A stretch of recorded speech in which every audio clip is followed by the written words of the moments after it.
host of the Gridiron.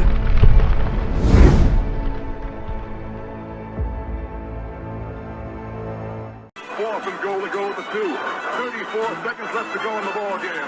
This is the play right now. Takes the snap. Targeted goes in. Targeted all alone. And the quarterback keeps.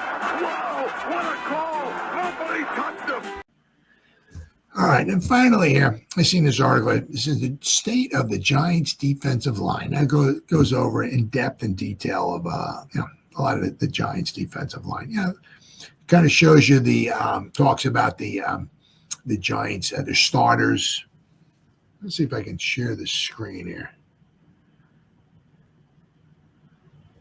All right, share screen. Let's see here. Oh, there we go. All right. As I said, I would absolutely love the Giants could get somebody like in the second or third round, because we got 2 picks in the third round, right? Second or third round, get somebody, get a real good defensive lineman to put. I mean, we've got a couple good ones, but also let's not forget too, right? If we got Kayvon, right? We got Burnsy. If we get Carter, we got Golston. We got 4 real nice edge rushers, defensive ends, whatever you want to call them. What we don't really have, okay, we got Sexy, and then we got some other guys next to them. What we don't have is like a 3-technique defensive tackle, right? That's what we can really use, right? So if we could take one of those guys in the second or third round, that would be fantastic. Because once again, I keep saying this all the time. Let's get Sexy some help next to him, all right, while he's still in his prime. Because he's up here right now, right? He's up here. He's still all-pro, Pro Bowl, level. Somewhere along the line, he's going to start, going downhill a little bit, right? It's inevitable. Sexy's not going to be with us for the next 412 years. Okay, so. All right, so the Giants, last offseason, the Giants made a big splash at the start of free agency with the acquisition of Brian Burns. Absolutely. Burns was added to the defensive front that already consisted of Dexter, Lawrence, and Kayvon. For a good part of the season, the unit not only led the NFL in sacks, but were on pace to break the single-season sack record.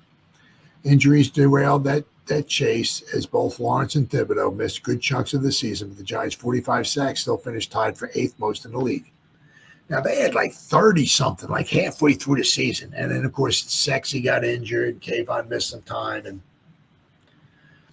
we know how everything went. But so Shane added, you can't have enough pass rushes. While the unit got after the quarterback, the rush defense struggled and finished 27th in yards and 24th in yards per attempt allowed. That's why, it's nice to be able to rush the quarterback, but the team can just run up and down the field on you. That's really embarrassing. Giants already added some players in free agency to shore up the front 7, and there may be even more moves to come. So I'm hoping. This is a good defensive tackle class, too. So you got game-by-game starters, right? So you got, you got Elijah Chapman, Nacho, Sexy, right? Then you got Nacho and Sexy, Nacho and Sexy, Nacho and Sexy, Nacho and Sexy. Then you got DJ, Nacho, and Dexter, Sexy, Dexy, right? So basically, for the most part, and until Sexy got injured, right, which is right here, the Dallas game, and after that, Sexy was gone for the rest of the season, right? But it was Sexy and Nacho, okay? Now I mean, Nacho seems like a real nice guy, great attitude, positive, happy, go, all that stuff. But he was supposed to come in here and be able to help stop the run. And obviously, I'm not saying it's all on him, but I mean, we have not been able to stop the run. Nacho was supposed to come in and never give us like 9 sacks or something like that. If you got a couple sacks out of him, that was a plus. But he was supposed to really come in here and help stop the run, and that has not happened. We need somebody who can stop the run. And I don't even know the guys that we brought in free agency, or big, huge time run stoppers. Right? I'd love to see us draft somebody. Right? And then I said, then toward the end here, you look against Baltimore, we had Jordan Riley. These are the starters. Chapman and Elijah Garcia. Holy cow. Atlanta, we had Jordan Riley and Nacho. And against the Colts, we had Nacho, Elijah Garcia, and Jordan Riley. Last game of the season, we had Nacho, Garcia, and Riley. These are not, Chapman, I love him, right? But once again, he I don't know if he'll ever be your main starter, right? But you look here, right? Our outside linebackers, we had Burnsie and Kayvon. Then, of course, Kayvon got injured, missed some time, and of course we had Burnsie and Ojulari. But of course Ojulari's no longer with us. Then Kayvon came back, and it was basically Kayvon and Burnsie the rest of the season. All right, so we had 2 edge rushers. Right? But as I said, we added Golston, so don't forget about him. And I said, if we can get Carter, boy, we'd have 4 nice edge rushers, boy, or defensive ends who can rush the passer. Now, let's not get excited here also saying, and we got, 4 great, whatever. How did I stop sharing? I did. Yeah.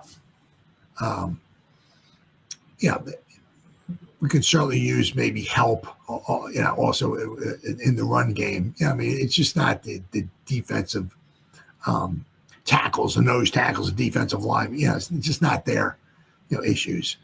Sometimes, it's, the guy's not holding the edge, right? Guys running around. It's like, who's setting the edge? Why are people running around? So it's just not so much the defensive tackles, right?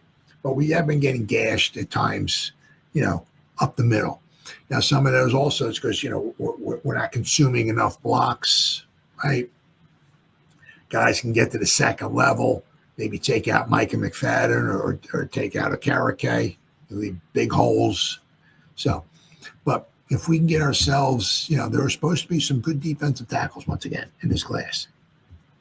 If we can take a defensive tackle, right, be the pick 3, 34, 65, get a good guy who can consume some blocks and all that. That would be huge.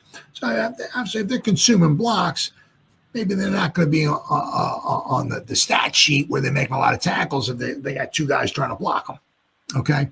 But that allows the guys behind them to roam free and run in and make the tackles. That'd be also very interesting to see, too, once again, is like if Karake can get back to maybe the way he was a couple seasons ago when Wink was in here. Now, once again, maybe it's the different style of defenses that they're running. How Karake was not quite, did not quite factor into as many tackles as he did 2 seasons ago when Wink was here. How much was his back bothering him? We don't know. It's going to be something interesting to keep an eye on, too. Hopefully he comes back and hopefully he's fine and all that stuff and everything. But be interesting to see. McFadden was in there on a bunch of tackles, but Karake certainly took a little bit of a step back as far as his tackle production was, right, with Bowen. So once again, it might be just the different systems that they're running. But the Giants, they brought in a bunch of guys, right? We have some guys who can rush the quarterback, some edge rushers. And I said, what I would love to say the Giants do. I said, if we can get Carter, that'd be fantastic. Absolutely fantastic. I would really, really love to see the Giants add like a defensive tackle in there, and give Sexy some help. I said, we brought in a bunch of guys. We brought in a bunch of guys on the offensive line, a bunch of guys on the defensive line. But I said, other than Golston, right, there's nobody really on the defensive line that we brought in that really excites me.